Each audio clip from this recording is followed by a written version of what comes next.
En bref, cette semaine, Vaudreuil-sur-le-Lac n'est pas sorti du bois. Un grand succès pour l'initiative de l'Atelier paysan et le Centre d'archives de Vaudreuil-Soulanges fait une importante acquisition. Le boisé à Vaudreuil-sur-le-Lac suscite un grand intérêt. D'un côté, on veut le protéger et de l'autre, on veut le développer. Nous nous sommes entretenus avec Marie-Agnès Huberland, citoyenne de Vaudreuil-sur-le-Lac et porte-parole du regroupement en faveur de la protection du boisé, ainsi que le maire Philippe Lapalme, afin de suivre l'évolution du dossier. Je suis la porte-parole du regroupement en faveur de la protection du boisé de Vaudreuil-sur-le-Lac. Donc, je suis Marie-Agnès Huberland. Ce regroupement s'est formé spontanément en 2020 à Vaudreuil-sur-le-Lac pour protéger le boisé. C'est un boisé qui est fréquenté par les citoyens depuis de nombreuses générations. On savait que... on entend un grand pic qui passe. On savait que le promoteur qui a acheté une partie du boisé est en attente d'un certificat d'autorisation. Et donc, il y avait une urgence pour les citoyens de s'assurer que le boisé soit vraiment protégé. L'administration municipale précédente, sous le maire Pilon, M. Claude Pilon, avait passé un règlement intérimaire pour bloquer le développement du boisé. Mais un règlement intérimaire, c'est intérimaire, donc à long terme, ce n'est pas tenable. En gros, je dirais, c'est le topo. Est-ce que vous avez, ou les citoyens ont essayé de dialoguer avec le propriétaire? Oui, effectivement, c'est par ça que ça doit passer. Nous autres, comme citoyens, on n'a pas un pouvoir comme légal, puisqu'on est, entre guillemets, des usagers et aussi on entretient de façon spontanée, je dirais. C'est vraiment le rôle de l'administration municipale. À la campagne électorale, j'en avais fait ma priorité numéro 1, donc c'est certain que je travaille fort là-dessus depuis le début de mon mandat. Évidemment, il y a eu quelques imprévus, en quelque sorte. Il y a eu quelques retards à rattraper au niveau de l'administration. Il y a eu justement des changements au niveau de l'équipe administrative, mais maintenant qu'on a passé pas mal à travers ces quelques urgences-là, ces quelques impondérables-là, bien justement, on peut se mettre un peu plus sur le sujet du boisé, sur ce projet-là. Ça ne veut pas dire qu'il n'y a pas rien qui s'est fait. Au contraire, justement, il y a eu plusieurs discussions préliminaires qui ont été faites auprès de Conservation de la Nature Canada et auprès de la communauté métropolitaine de Montréal, justement, pour bien s'approprier le dossier de la préservation du boisé. Parce que c'était surtout important de voir qu'est-ce qui a été fait auparavant, puis qu'est-ce qui est à faire, justement, pour mettre les différentes étapes en place là, pour vraiment définir un plan d'action. Puis c'est ce que je vous dirais qu'on est en train de faire en ce moment, c'est de finaliser le plan d'action pour l'acquisition du boisé de Vaudreuil-sur-le-Lac. Qu'est-ce qui serait l'enjeu? C'est-à-dire, est-ce qu'on pourrait voir que le propriétaire veut construire peut-être des étirements de rue, des bâtiments, des condominiums? Oui. Donc, on est un village dans lequel généralement ce sont des maisons unifamiliales.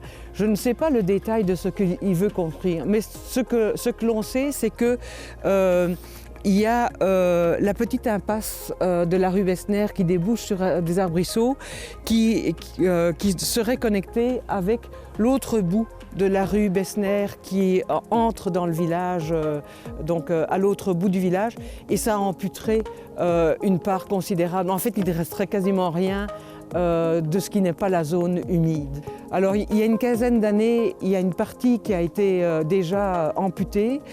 Si vous voyez le bout de la rue Bessner, qui est en perpendiculaire à la rue des Arbrisseaux, tout ce quartier-là a été développé il y a une quinzaine d'années.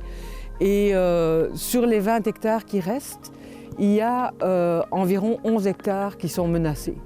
La Balance est une zone plus zone humide et déjà, je fais un peu un retour en arrière, déjà en 2016 et en 2018, donc l'administration municipale précédente avait fait des études fait faire des études sur la valeur écologique du lieu et ça a été déclaré comme une haute valeur écologique à la fois par la flore, mais aussi il y a 121 espèces, on doit dire occurrences, ça veut dire qu'il y a des espèces qui viennent nicher.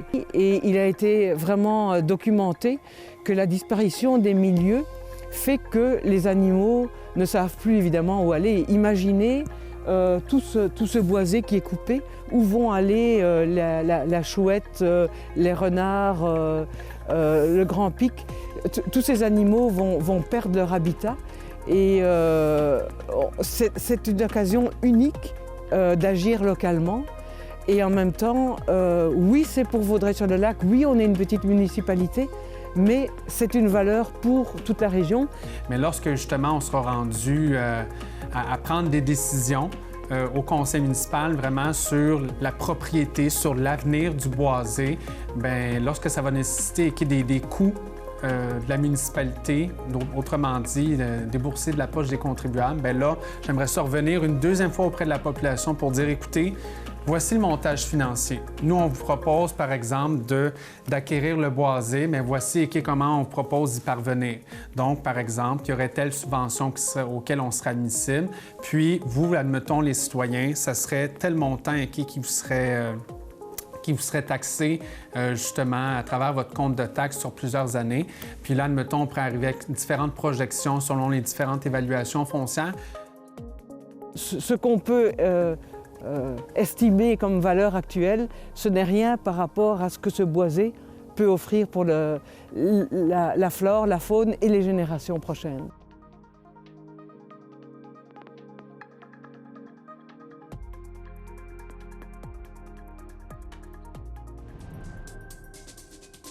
Le Centre d'archives de Vaudreuil-Soulanges a fait dernièrement une importante acquisition. Il s'agit d'un fonds d'archives de la Congrégation des Sœurs de Sainte-Anne qui contient plus de 400 mètres linéaires de documents tels que des manuscrits, photographies, plans et dessins. Nous nous sommes déplacés au centre d'archives pour y rencontrer l'archiviste et directrice Julie Bellefeuille. Merci énormément de me recevoir. Vous êtes un peu dans vos boîtes. Bientôt, vous allez déménager, ce qui est une bonne nouvelle. Mais je viens vous voir, entre autres, parce que vous avez récemment eu une belle acquisition. Parlez-moi un petit peu de cette belle acquisition. Bien, bonjour, premièrement. Je suis bien heureuse de vous recevoir aussi. Et oui, nous avons fait une très belle acquisition. Une acquisition qui va être importante pour la région parce que ce sont les archives des Sœurs de Sainte-Anne. Les Sœurs de Sainte-Anne étaient sur le territoire, étaient à Vaudreuil. Leur berceau initial est à Vaudreuil. La fondatrice Esther Blondin, qui est devenue mère Marianne, a fondé la congrégation ici à Vaudreuil même. Et après, c'est sûr qu'elles ont eu des couvents un peu partout sur le territoire. Et leur but premier, c'était de permettre l'instruction aux enfants de la région, des campagnes. Donc, elles avaient une mission d'éducation et ça s'est poursuivi très longtemps. Elles le font encore. Elles ont une communauté en Haïti, aux États-Unis. Elles en ont eu dans l'Ouest canadien aussi. Elles ont eu des couvents un peu partout au Québec aussi. Donc, elles sont toujours présentes avec nous, mais leurs archives doivent déménager. Elles ne peuvent pas déménager leurs archives avec elles, étant donné qu'elles s'en vont dans plus petit. Et quand on a eu vent de cette problématique-là, on les a approchés, puis on leur a expliqué ce que nous faisons. Nous sommes des professionnels de la conservation des documents. On leur a expliqué nos méthodes de conservation, nos méthodes aussi de mise en valeur des documents.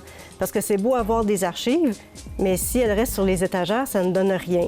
Donc, il faut les mettre en valeur, permettre au public de les connaître afin de connaître le passé de la région, de connaître en même temps leur propre histoire. Donc, c'était intéressant. Et après plusieurs discussions avec la supérieure de la congrégation et avec les membres de leur CA, nous en sommes arrivés à une conclusion qui était que les archives seraient peut-être bien au centre d'archives de Vaudreuil-Soulanges parce que de 1, on est capable de les conserver. De 2, on va être capable de les mettre en valeur. Et de 3, on est un centre d'archives agréé aussi. Donc, reconnu officiellement par Bibliothèque et Archives nationales du Québec, comme quoi on respecte des normes pour la conservation. Et donc, quel type de documents on trouve dans ces archives? Beaucoup de documents textuels, il y a des documents photographiques aussi, des enregistrements. Et en parlant avec l'archiviste qui est présentement au Centre d'archives des Sœurs de Sainte-Anne, j'ai pu avoir aussi, parce qu'on s'intéresse toujours à qu'est-ce qu'on acquiert. Donc, elle me parlait que oui, il y a des dossiers sur chacune des sœurs, naturellement. Il y a des plans, des dessins ou des informations sur les différents couvents qu'elles ont eus. Il y a de l'information sur leur activité. Entre autres, elles avaient un studio d'art. Donc, il y a certains dessins qui ont été produits dans ce studio d'art-là qui font partie des archives. On voit aussi le cheminement scolaire de certains étudiants, étudiantes surtout. On peut voir aussi leur programmation, leur planification scolaire. Donc, c'est toutes sortes de documents là, qui touchent autant à l'art, au milieu scolaire, au milieu social. Donc, beaucoup de photos aussi quand elles étaient en mission. On a des cartes postales aussi qu'elles s'écrivaient ou qu'elles recevaient des membres de la famille.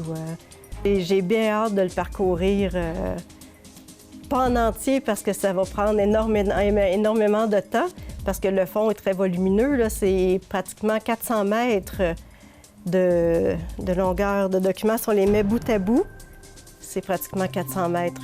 On a pu penser à acquérir ce fonds d'archives-là parce qu'il est très volumineux, parce qu'on déménage dans un nouveau local qui a déjà été annoncé, qui est l'ancienne Caisse des Jardins à Saint-Polycarpe. Donc, l'espace va être là.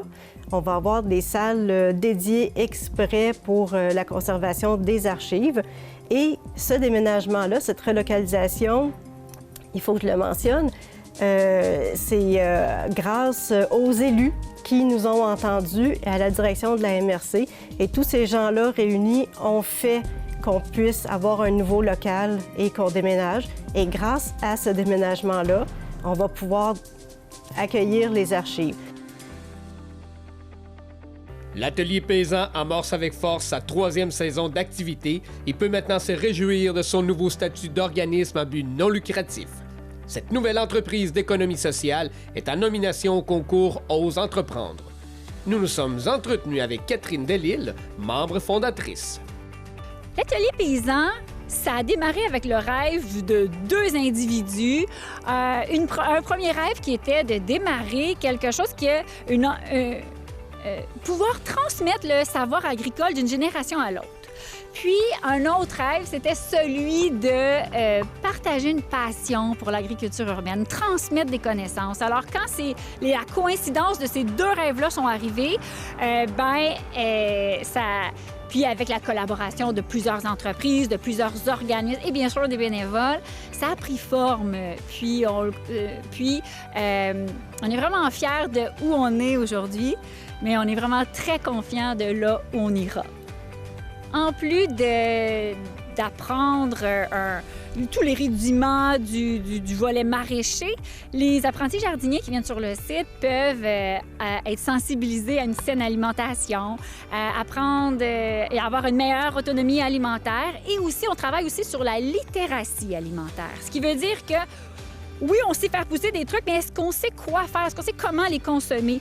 Et c'est ce qu'on souhaite favoriser ici sur le site. En plus, l'Atelier paysan, on a vraiment des pratiques écologiques. De la façon dont on cultive nos légumes, c'est vraiment de façon responsable. Avec la collaboration des organismes communautaires de notre région, on peut travailler sur des habiletés sociales, des développements des compétences professionnelles qui font que ça améliore l'employabilité des individus. Puis, en bout de ligne, quand on a une meilleure employabilité, on peut forcément espérer de meilleures conditions de vie. Alors, aider l'Atelier paysan, c'est dans le fond aider à améliorer les conditions de vie des gens de notre communauté. On est fiers de dire que depuis février, l'Atelier paysan est officiellement un nouvel organisme communautaire dans Vaudreuil-Soulanges.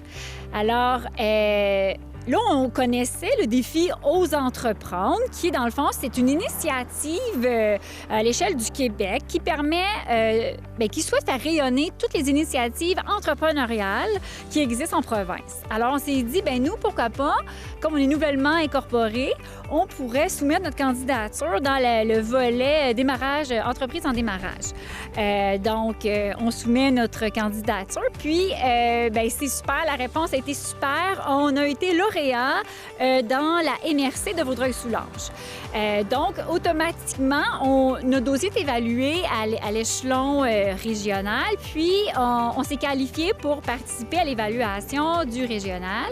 On a eu une entrevue, une étude de dossier, puis au gala du 22 avril dernier, on a appris que l'Atelier paysan se démarquait dans la grande région de la Montérégie en économie sociale. L'économie sociale, c'est vraiment un beau modèle d'affaires. Ça permet de répondre à des besoins de la communauté en vendant des produits et services. Et puis, tout ça, c'est réinvesti dans le projet. Ça fait que l'économie sociale, ça permet d'enrichir une communauté. Moi, j'adore ce modèle d'affaires. Alors, donc, l'Atelier paysan s'en va au défi aux entreprendre dans la catégorie nationale. Donc, on va se mesurer à toutes les initiatives lauréats de chacune de leurs régions.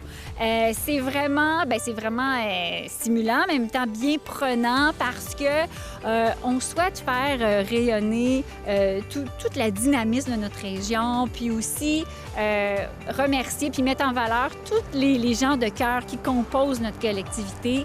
L'Atelier paysan, son succès, c'est la participation de plein d'entreprises, de plein d'organismes communautaires et aussi plein de bénévoles qui croient au projet, puis grâce à leur participation, on est ce qu'on est aujourd'hui. Donc, c'est la preuve que tous ensemble, on peut accomplir de grandes choses.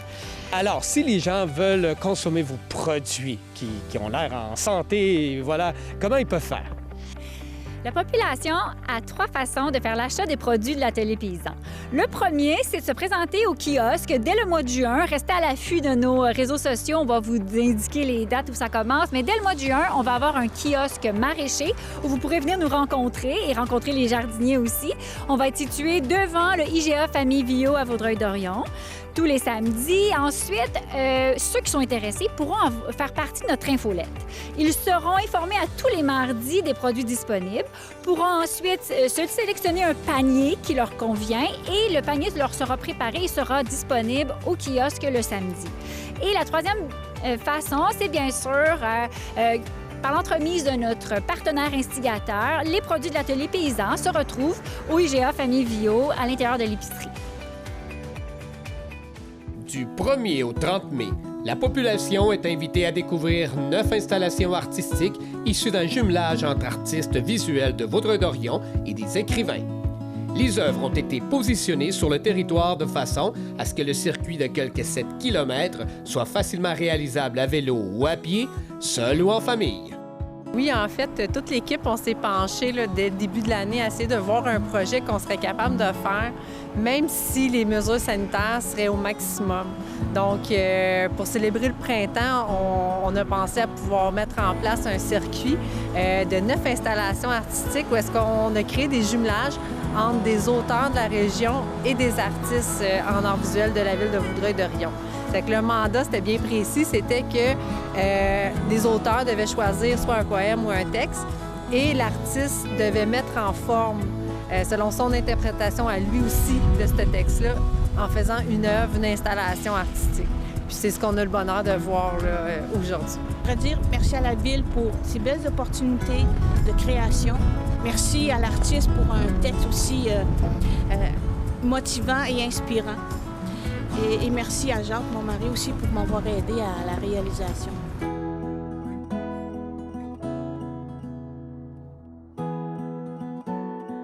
Vous avez accès également sur cette plateforme-là aux versions balado, parce que quand on fait le circuit, on peut lire le texte qui, dans le fond, a inspiré l'installation, mais on a aussi également un code QR où est-ce qu'on peut scanner avec le téléphone intelligent et pouvoir entendre de façon en direct, si on veut, en même temps de contempler l'installation, on peut entendre le poème qui a été enregistré par les auteurs.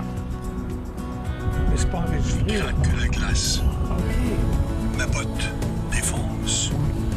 Je surgis de la terre où je m'étais enfoui. Tu m'as trouvé sans peine. Merci à la technologie. Bon, ben j'ai eu 2 grosses inspirations. Premièrement, le site lui-même, c'est tellement inspirant. Écoute, on pourrait juste faire une installation inspirée du site, mais en effet, le poème que M. Jean-Noël Bilodeau a écrit, il vient se marier tellement bien avec le site que c'est les deux ensemble qui m'ont vraiment inspiré.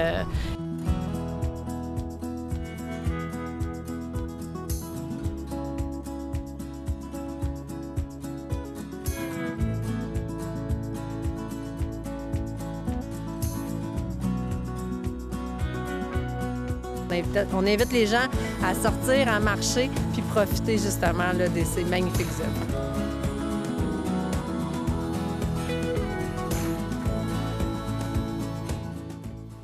Les actions de sensibilisation issues du projet Notre campagne, un milieu de vie à partager, se poursuivent à Montérégie. 4 nouvelles capsules vidéo d'animation sont désormais accessibles afin de faciliter la cohabitation en zone agricole entre la population et les agriculteurs de la Montérégie. La santé des sols de la région passe également par la protection de la qualité de l'eau. Cette ressource est essentielle à la vie et indispensable à l'agriculture. Les producteurs agricoles mettent donc en place des techniques efficaces pour limiter le gaspillage et le risque de pollution des eaux. L'utilisation des engrais et des pesticides est très encadrée et limitée. Avec une utilisation parmi les plus faibles au monde, le Québec est un chef de file en ce qui concerne la quantité moyenne de pesticides appliqués. Beaucoup vont utiliser des alternatives plus écologiques, comme l'agriculture biologique ou la lutte intégrée qui utilise, entre autres, des prédateurs naturels des ravageurs. De leur côté, les éleveurs de production animale mettent en place des installations pour éviter que le fumier s'écoule dans les cours d'eau et les nappes phréatiques. Pour éviter que des résidus agricoles ou des particules de terre se rendent jusqu'aux cours d'eau, les producteurs tentent notamment de favoriser l'infiltration de l'eau dans le sol. Ils peuvent aussi installer des plantations entre leurs champs et les cours d'eau, appelées bandes riveraines. Ces dernières jouent un rôle important pour contrer l'érosion et protéger l'habitat riverain du vent. Dans notre région, tous les producteurs font tout en leur pouvoir pour préserver la santé et la qualité de l'eau et des sols, tout en continuant à vous fournir les meilleurs produits québécois. La zone agricole en Montérégie regorge de vie et de paysages à couper le souffle. Les efforts de préservation de la qualité de son eau contribuent à en faire un milieu où il fait bon vivre. Notre campagne, un milieu de vie à partager.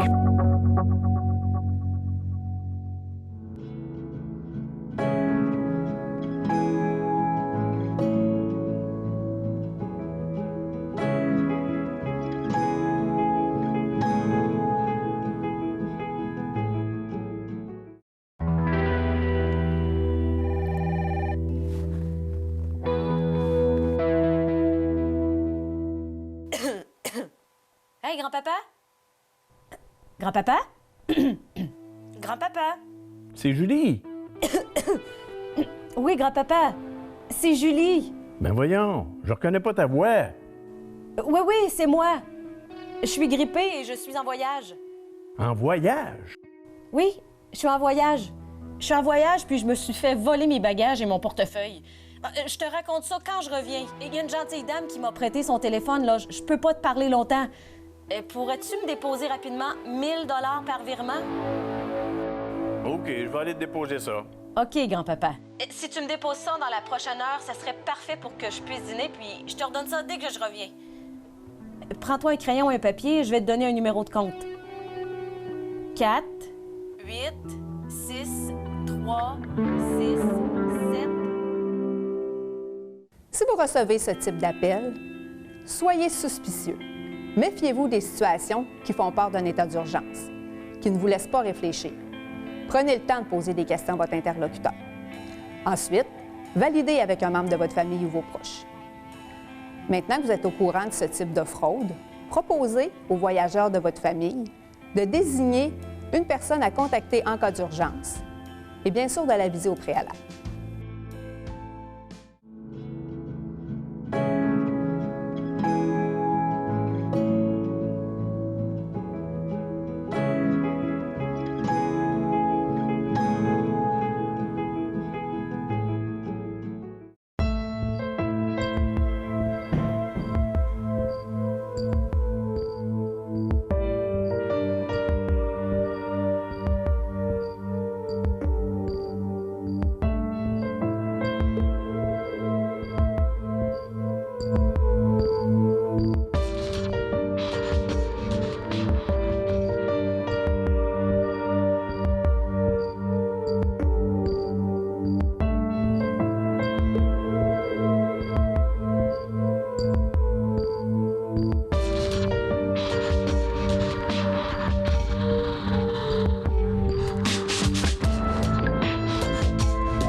J'avais hâte de te lire, ma très jolie dame.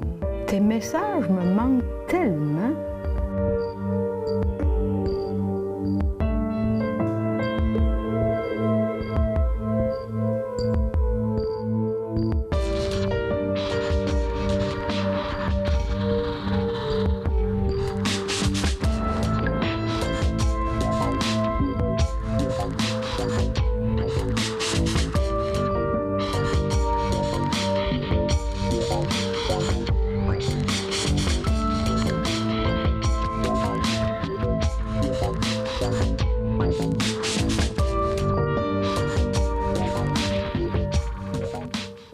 Mon très cher John, je suis heureuse de constater que nos sentiments semblent réciproques.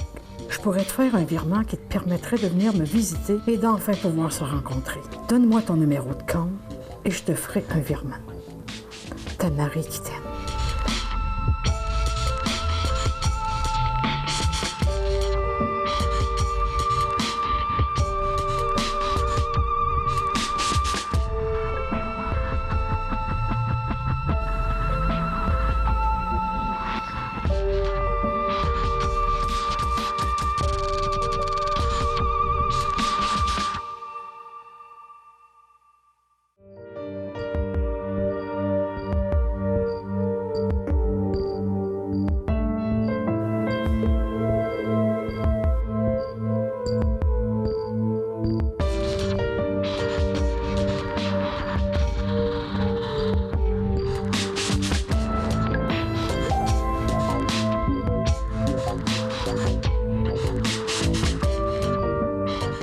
Ma douce Marie, je suis sincèrement désolé de ne pas avoir pu prendre l'avion pour aller enfin te rejoindre.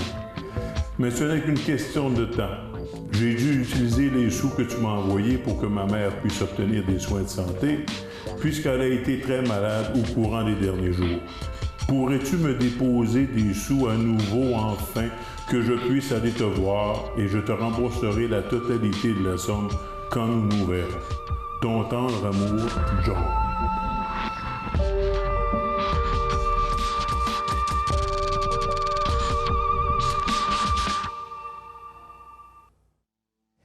Malheureusement, même si le cœur nous en dit autrement, un inconnu reste un inconnu. N'accordez pas trop rapidement votre confiance, surtout lorsqu'il est question d'argent. Plusieurs fraudeurs s'affairent à tromper la naïveté des gens. La fraude se travaille sur plusieurs semaines pour gagner leur confiance. La personne, derrière ce type de crime, a probablement plusieurs victimes. Soyez méfiants.